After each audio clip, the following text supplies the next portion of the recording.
रामू नाम के एक गरीब किसान के पास गाय थी। रामू को अपनी गाय अपनी संतान की भांति बहुत ज्यादा प्रिय थी। रामू सुबह शाम अपनी गाय को चारा पानी दिया करता था, लेकिन बदले में वो गाय रामू को बस थोड़ा सा ही दूध दिया करती थी, जिससे रामू के घर में 2 वक्त की चाय आराम से बन जाया करती थी। ऐसे ही एक दिन रामू की पत्नी रामू से बोलती है, सुनिए जी, मैं काफी समय से आपसे कुछ बात करना चाह रही थी। हाँ बोलो, क्या बात है? जी मैं कह रही थी कि हमारी गाय अब हमारे काम की नहीं है। जितना हम इसे चारा पानी देते हैं उतना तो ये हमें दूध नहीं देती है। तो तुम क्या कहना चाहती हो? जी मैं कह रही थी कि हम इस गाय को बेच देते हैं ना, और इसकी जगह कोई नई गाय खरीद लेते हैं। कम से कम हमारे उसे चारा और पानी देने का कोई तो फायदा होगा। तुम कैसी बातें कर रही हो पूजा? ये मेरी गाय नहीं बल्कि मेरी संतान है, और तुम मुझे अपनी संतान को बेचने के लिए बोल रही हो? देखिए, मैं जानती हूँ कि पशु जब घर में हो तो उससे लगाव हो जाता है, लेकिन अब इससे लगाव करने का कोई फायदा नहीं है। कल को अगर ये दूध देना भी बंद कर देगी ना पूजा, तब भी मैं इसे कहीं नहीं बेचूंगा। ये छोटी सी थी तब मैं इसे अपने घर लेकर आया था। जब तक इसका जीवन है ये मेरे साथ ही रहेगी।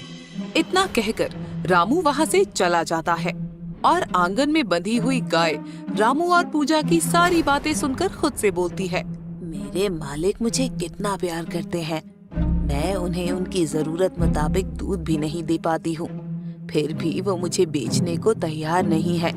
जैसे मालिक मेरे लिए वफादार है, वैसे ही मैं उनके लिए भी हमेशा वफादार रहूंगी। दिन गुजरते चले जाते हैं। रामू तो अपनी गाय का पूरा ख्याल रखता है, लेकिन पूजा को अब घर में बंधी वो गाय बिल्कुल भी अच्छी नहीं लग रही थी। रामू आगे पीछे होता तो पूजा उस गाय को भला बुरा कहने लगती। ऐसे ही एक दिन पूजा खुद से बोलती है, मेरे पति तो इस गाय को घर से निकालेंगे नहीं, अब मुझे ही कुछ करना पड़ेगा। इतना चारा खिलाना और पानी पिलाना बेकार जा रहा है इस गाय के ऊपर। मुझे तो ये फूटी आंख नहीं सुहाती अपने घर के आंगन में। ये जाएगी तो कम से कम मैं कोई नई गाय या भैंस लेकर तो आ पाऊंगी जो मुझे दूध देगी, और फिर उसका दूध निकालकर मैं बेचकर थोड़े पैसे कमा लूंगी। रामू के गांव में ही रहने वाला राकेश नाम का एक आदमी था, जो रामू से बहुत ज्यादा चिढ़ा करता था। दरअसल रामू एक बहुत ही अच्छा आदमी था, जिस वजह से गरीब होने के बावजूद भी यदि रामू गांव में किसी से मदद मांगता तो कोई भी उसे मना नहीं करता था। पूरे गांव में अमीर लोगों से भी ज्यादा इज्जत गरीब रामू की थी, और यही चीज राकेश को बिल्कुल भी अच्छी नहीं लगती थी। उसे इस बात की बहुत अच्छे से खबर थी कि रामू की पत्नी अपने घर में बंधी हुई गाय को बिल्कुल भी पसंद नहीं करती है, और वो कहीं न कहीं उस गाय को अपने घर से निकालने की कोशिश कर रही है। ऐसे ही एक दिन जब रामू घर पर नहीं होता है, तभी राकेश रामू के घर जाता है और पूजा से बोलता है, अरे भाभी जी, कैसी हैं आप? मैं ठीक हूँ भाई साहब, आप बताइए कैसे आना हुआ? कुछ काम था क्या आपको? अरे काम तो कुछ नहीं है, मैं तो यहाँ आपके पास एक प्रस्ताव लेकर आया था। प्रस्ताव? कैसा प्रस्ताव भाई साहब? दरअसल बात यह है ना भाभी कि मेरी जानकारी में कोई मुझसे गाय खरीदने की बात कर रहा था। उसे अपने खेत के काम के लिए गाय चाहिए थी। तभी मेरे दिमाग में आपकी गाय का ख्याल आ गया। अगर आप अपनी गाय को बेचना चाहती हैं तो मुझे बता सकती हैं, बदले में मैं आपको अच्छी कीमत दिलवा दूंगा आपकी गाय का। बेचना तो मैं चाहती हूँ, मगर मेरे पति इस बात के लिए राजी नहीं होंगे ना। मैं उन्हें बिना कुछ बताए आपको ये गाय नहीं दे सकती। रामू गाय को कभी नहीं बेचेगा भाभी, उसका स्वभाव मैं जानता हूँ ना। बाकी आप देख लीजिए, अगर आपका मन हो तो बता देना, मैं आपको खूब अच्छा पैसा दिलवा दूंगा। बस एक बात का ख्याल रखिएगा, रामू को इस बात का पता नहीं चलना चाहिए। राकेश वहाँ से चला जाता है, पर राकेश की बातों से अब पूजा के मन में और भी ज्यादा लालच भर जाता है, और वो जल्दी से जल्दी अपनी गाय को बेचने की ठान लेती है। बेजुबान रामू की गाय पूजा और राकेश की ये सारी बातें सुन लेती है, पर फिर भी रामू को कुछ नहीं कह पाती। एक सुबह जब रामू अपनी गाय को पानी पिला रहा होता है, तभी वो देखता है कि उसकी गाय की आंखों में आंसू बह रहे हैं। ये देखकर रामू हैरान हो जाता है और बोलता है, अरे क्या हो गया, तू रो क्यों रही है? किसी ने तुझे कुछ कह दिया क्या? अजी इसे कौन क्या कहेगा, सारा दिन तो ये आंगन में ही बंधी रहती है। तुम देख नहीं रही हो क्या पूजा? इसकी आंखों में आंसू आ रहे हैं। ओ न हो, मेरी गाय को जरूर कोई तकलीफ हो रही है। आप बस बेकार ही सोच रहे हैं। अरे जानवरों की आंखों में आंसू आ जाते हैं, और वैसे भी इसे भला क्या तकलीफ होगी, इतना तो ख्याल रखते हैं आप इसका। पर फिर भी मेरा दिल नहीं मान रहा है। मेरा दिल कह रहा है ये कुछ न कुछ कहना चाहती है, पर कह नहीं पा रही है। बस बस अब बहुत हो गया, इतना भी ज्यादा प्यार मत जताओ अपनी गाय से। पूजा, ये बस गाय नहीं है, संतान है मेरी, और मैं अपनी संतान की आंखों में आंसू नहीं देख सकता। मैं अभी जानवरों के चिकित्सक को बुलाकर लेकर आता हूँ।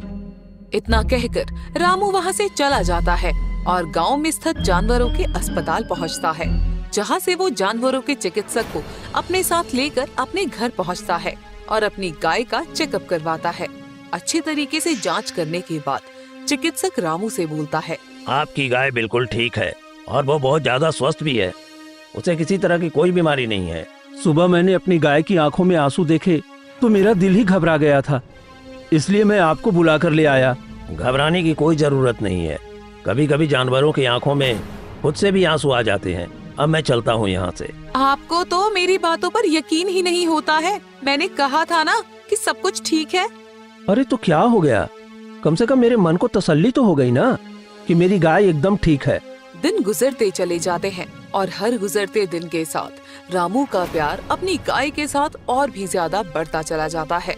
ये सब कुछ देखकर पूजा को और भी ज्यादा गुस्सा आ जाता है और ऐसे ही एक दिन पूजा को राकेश का वही प्रस्ताव याद आ जाता है और पूजा राकेश से मिलने के लिए उसके घर पहुंचती है।